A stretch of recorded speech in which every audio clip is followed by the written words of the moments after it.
all day. It's 12:30. Oh, nag. Why can't you leave me alone? What's the point in getting up? I don't have to sign on the dole till tomorrow. That's what you think. I'm not having layabouts in my house. If you've left school and you're worried the highlight of your week is going to be picking up the dole, stay with us to find out something you can do about it. And this week we're checking out fashion. Who dictates the clothes we wear? How much do we spend on them? And are we being conned? But first, the problem of finding a job. This month, about 13,000 of you will be leaving school, and a lot of you will be looking for jobs that just aren't there to be had. You can be full of ideas about what you'd like to do with your life, but the job shortage means that you're knocked back before you've even started. I want to be a brain surgeon, or maybe I could be a rock star, or a miner, or a motor mechanic, or a fashion model. I could take over the world. Not having a job at all, or any job you like, it has become the norm for more and more school leavers. And the most worrying thing about it is the way it makes you feel. Yes, because once you've been knocked back a few times and you've been on the dole for a few months, it's easy to lose sight of which way you want your life to go. So what's the answer? Well, the most important thing, if you're on the dole, is don't feel as if you're a failure and a misfit. It's not your fault, after all. Unemployment's a worldwide problem. Back in 1978, the government came up with the idea of schemes, specially set up to try to help. The whole thing's put together by the MSC, that's the Manpower Services Commission, if you didn't know. And the schemes are known by another set of trendy initials, YOP, the Youth Opportunities Programme, YOP for short. So if you're coming up to school leaving age and you haven't got a job lined up, stay with us and CIO. Check it out, check it out, check it out, check it out. The idea behind the schemes is to help every unemployed school leaver have some work experience or training. The only qualifications you need are to be between 16 and 18 years old and to have been on the dole for 6 weeks or more. One branch of the YOP gives you practical work experience for 6 to 12 months in factories, offices, shops or hotels and so on. Or you might prefer to do community work in youth clubs, playgroups or old people's homes. Or maybe have a place in a training workshop to learn a trade. And there are shorter 13-week courses as well, with techs or in a firm. It's one way to help you break the vicious circle of not being able to get a job because you haven't got any experience, and having no experience because you can't get a job.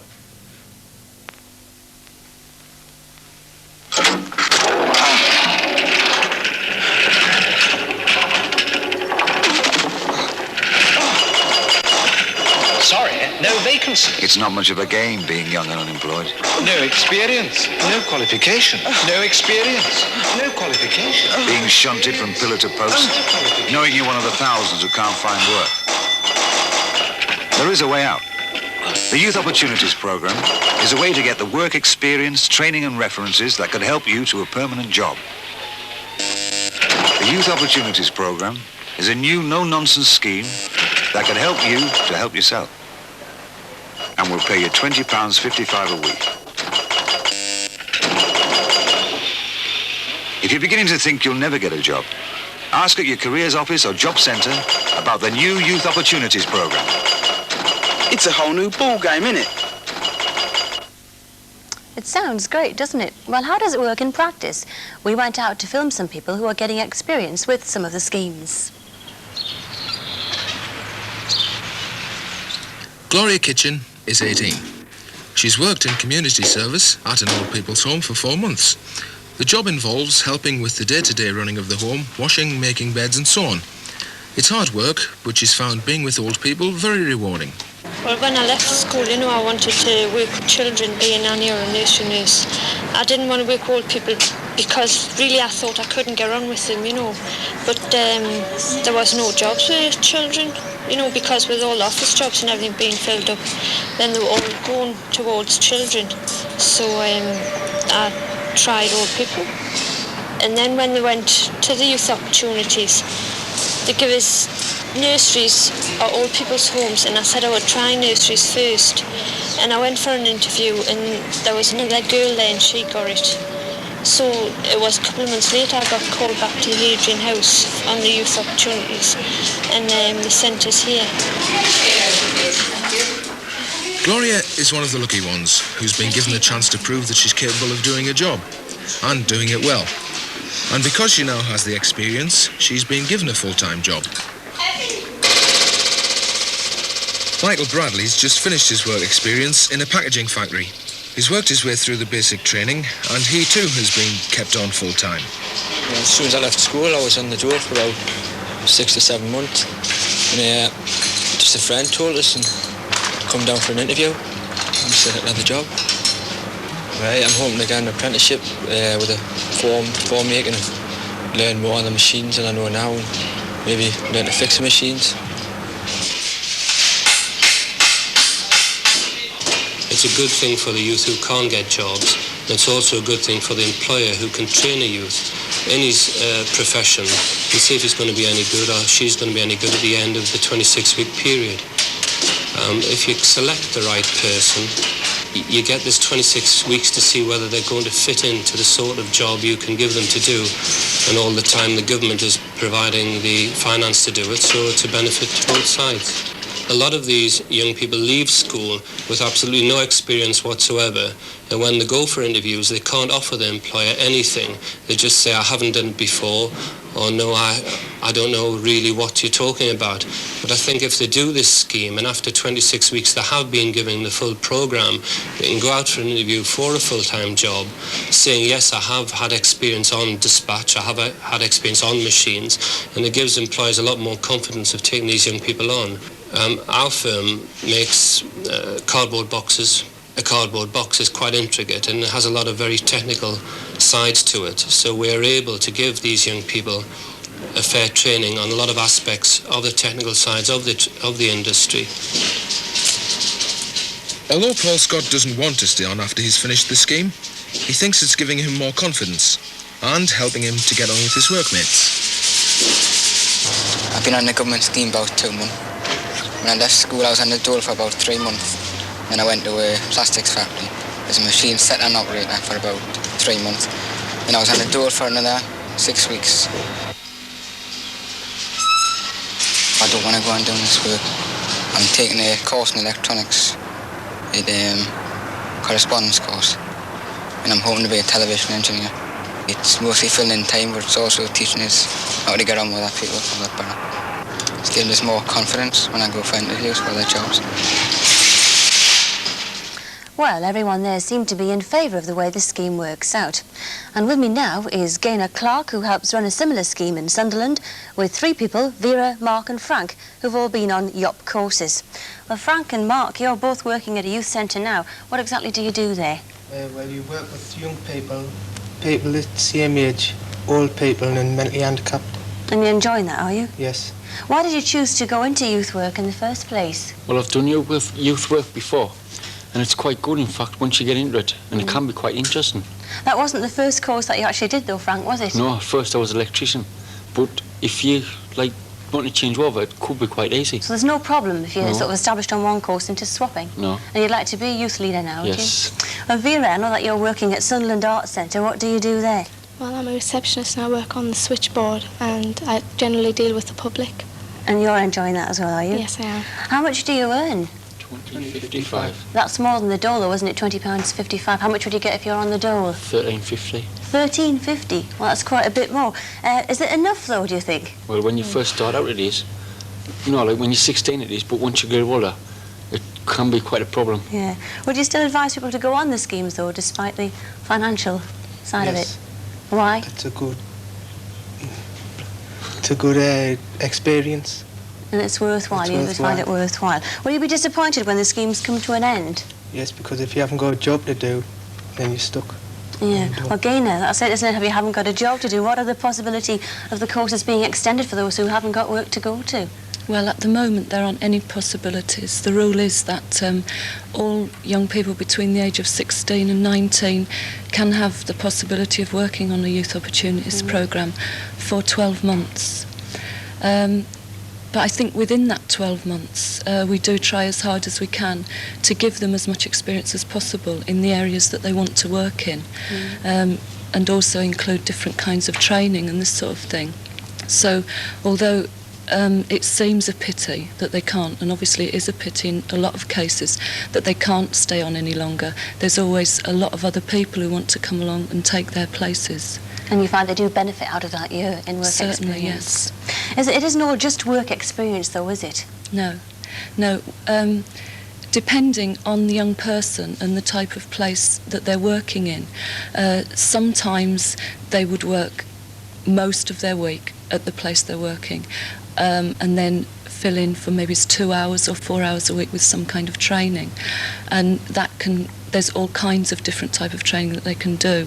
They can do courses related to the work that they're doing, say in old people's homes, in youth clubs, or they can do training such as O-levels, further education courses of any kind, if that's what they want to do. Or we run what we call life and social skills courses. Well, Gina, thanks very much for coming in, and everyone else. Thanks very much for coming in today. Well, if you're interested in works experience, you can get details from your local careers office. But let's check it out. Check it out, check it out, check it out, check it out, check it out, check it out, check it out, check it out, check it out. The scheme obviously has a lot of advantages if you're 16 to 18 and unemployed. Firstly, you've got a wide choice in the work you do, and you're paid £20.50 a week, quite a bit more than you get on the dole. And you'll have a foot in the door if a job comes up while you're there. It looks good if you get an interview somewhere else to say that you've had works experience, and you aren't tied to staying. If a job comes up anywhere, you can leave the scheme straight away. And even if you decide you wouldn't like that kind of job permanently, the experience will broaden your outlook on things. On the other hand, however good the schemes are, they are only short-term and no way a substitute for a proper job. And although you do get a certificate to say you've been on a course, it doesn't count as any kind of qualification. The real answer to unemployment is to provide more jobs, and it's up to Mrs. Thatcher and Co to sort that out. Well, we're just coming up to the break now, but while we're away, just have a think about how you see yourself. Are you, You pretty things. Don't you know you're driving your Robinson insane? Or, Nice legs, shame about your face. Nice legs, shame about your face. or maybe,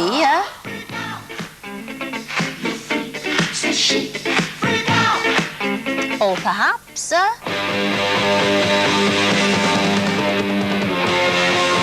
well, whatever you are, the chances are you spend quite a bit on the way you look, and we'll be checking out the cost of clothes in part 2.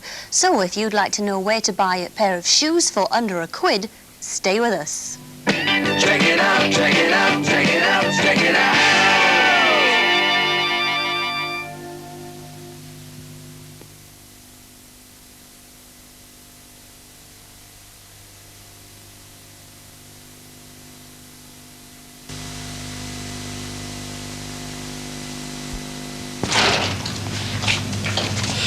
Okay, so we just quite tight.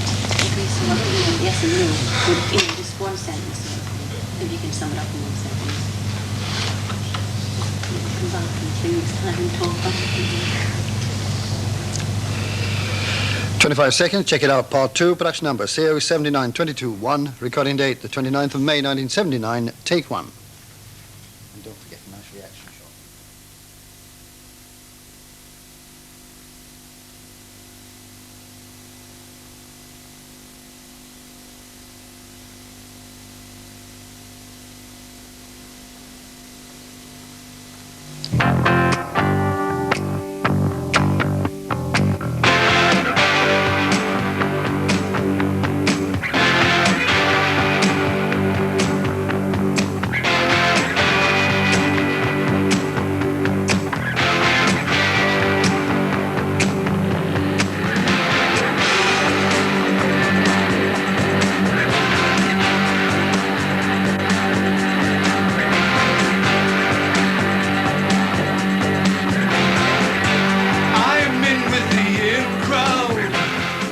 Recognise yourself there, anyone? Well, probably not.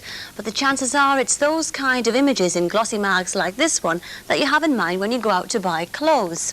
Or whether we realise it or not, we're being conditioned into looking fashionable. Magazines, shop windows, pop stars and films all add to our idea of how we want to look. And apart from the practical reasons for wearing clothes, a lot of our identity is tied up with the way we look. I know I tend to judge people by what they wear. I don't know how I judge myself, though, because the last thing I heard, jeans are supposed to be definitely out. So that's me completely written off. But Chris and Martin fancy themselves as pretty snazzy dressers, although I really can't imagine why. Ugh.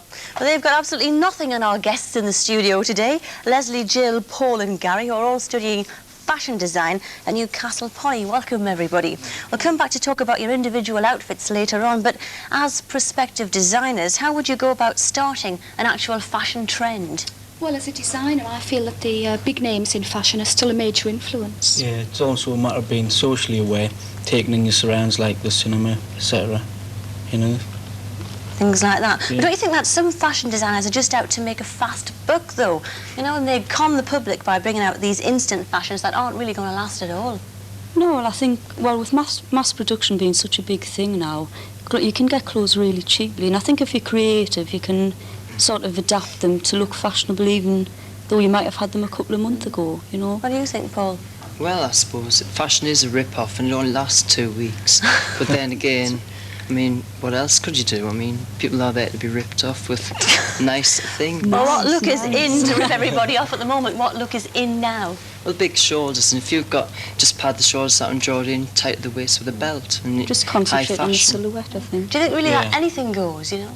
Well, yeah. Even jeans? Yeah. Even jeans? Yeah. All right, well, we checked out the fashion scene in Newcastle last week and we found some very dedicated followers of fashion. Seek him there in Regent Street and Leicester Square. Everywhere the Coalition army marches on, each one a dedicated follower of fashion. Oh yes he is. Oh yes he is. Oh yes he is. Oh yes he is.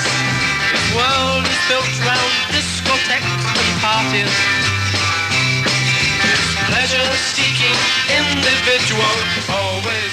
I think all young people anyway have definite ideas about what they want to wear, but they're helped along by looking through magazines, watching television, going to disco, seeing what other people wear, and then they all get the ideas put together and they come in and find the outfit that they want. But it's definitely their own ideas.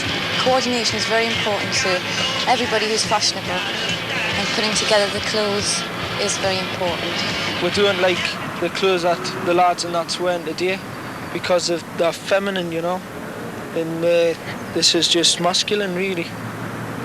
But roughly the suits were about £70 each, and Trilby's £10, and then you've got the ties and the shoes and the cufflinks and braces and everything else on top of that. But on the stuff that's wearing, lads are wearing today. I mean, you find a lot of lads not going about wearing lasses' clothes. It's just not on, like, you know.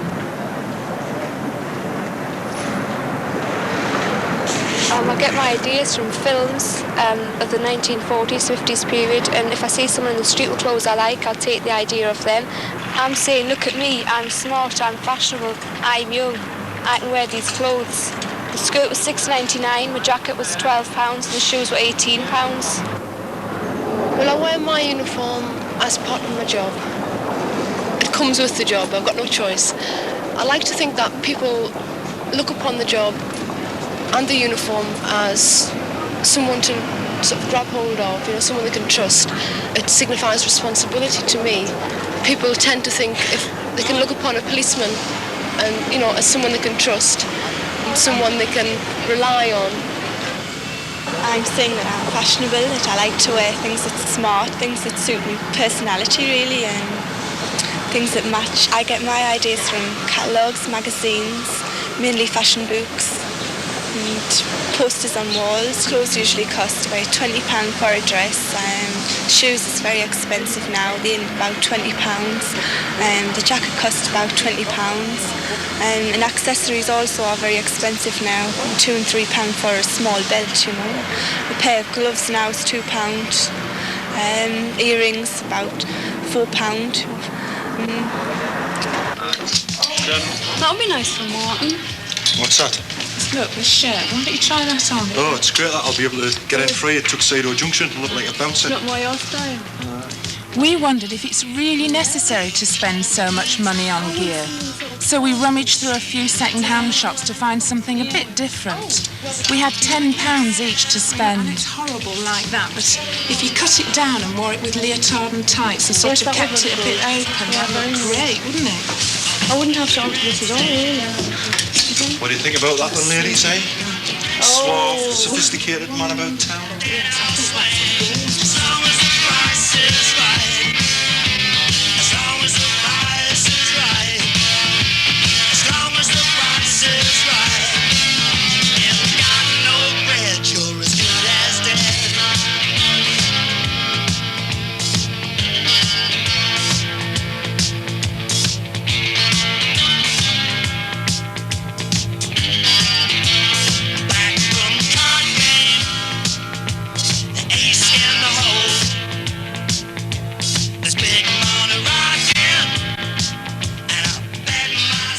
So, what did you clever lot finally end up with then, eh? Well, after a hard day's search, we managed to come up with a few bargains, didn't we, Joan? Yes, I found a nice pair of dance shoes for 99p, a cummerbund, which is just a scrap of satin, really, for 30p, a bag for 50p, and this dinner suit. It was a man's dinner suit, which is about a size 96. You can tell, yeah. So I've obviously had to alter it a little bit, but I thought for a fiver it was quite a bargain. Yes, not bad. Maria went a bit wild, though, didn't she? She spent quite a bit. I certainly did. I spent £2.99 on my shoes, but the skirt was only 10p. That was a jumble sale, and I cut it down because it was a long one. And I haggled over the price of the jacket and the top. Again, at a jumble sale, they wanted 50p, and I got it down to 40, so I thought that was okay. Oh, you drive a hard bargain, Maria. Well, I think I scooped the pool, actually, because I managed to pick up a pair of shoes at the jumble sale. Badly in need of a lick of polish, but they only cost us 30p. And then I went out to another jumble sale, and I came up with this dinner suit, which was only 75p. Unfortunately, it was absolutely massive, and the wife's sitting at home altering the trousers even now. The shirt I picked up at the jumble sale for 10p. One thing that I worry about is the fact that the clothes are second-hand and somebody else has been wearing them. Does that put any of you off? No, not at all. Once you get rid of the mothballs and you just sort of just wash them a bit, It gives it the sort of lived-in feel. Yes, and a lot of this stuff is so much better quality than what you get nowadays. I mean, this jacket is absolutely beautifully made. That's right, and if you just add a sort of little touch like modern things like footless tights, then you've done it really, and you've got something completely new. And also, you're not going to find anybody else really walking about in the same sort of thing that you are. That's it, it's original, it's new. Well, if I can just have the final say, please, I must congratulate you all. I think you look really awful. I wonder what the fashion experts think. Yes, I wonder. Well, are you impressed, Leslie? Well, I think out of all of them, Joan it's worked more successfully for Joan, because I'm sure she's thought about all the garments as a complete image when she's gone out and bought them, which I don't think the other ones have done so much.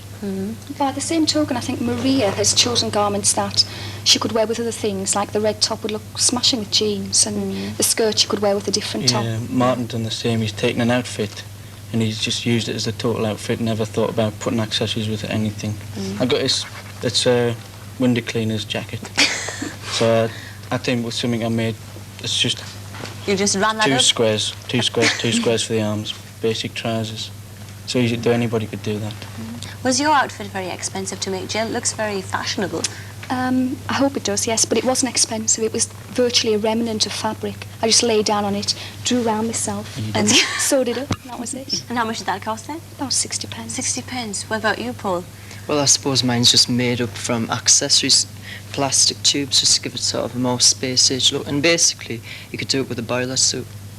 Where did you get the idea from? Just films and different ideas. I think accessories are really important at the moment. Especially at the moment. You know, very important. Because you can wear black and white, and if you wear a really bright colour on, you can just update it. Original accessories especially, I think. Old things that you can pick up in second-hand shops. So they don't look like you've just gone out and bought them from a department store or something like that. You know? That's the thing that you shouldn't look like. No, if possible anyway. You can get stuff from Marks and Spencer's and team it with something fashionable, expensive, fashionable, and Marks and Spencer stuff will then shine out as well. It's like this. I got this jumper from a second-hand shop, and I think just by shoving some padded shoulders in, somebody might think they look ridiculous, but I think it gives you the fashion image. It gives you the silhouette that you want, you know. But it's all holy and everything. But never mind. And how much was that? £1. Well, thanks all very much for coming in today, giving us some really great ideas for fashion. Thanks a lot. And if you've got any very good ideas for cutting the cost of fashion, do write and let us know. Here's our address. It's Check It Out, Tyne Tees Television, City Road, Newcastle. That's all for now. Bye-bye.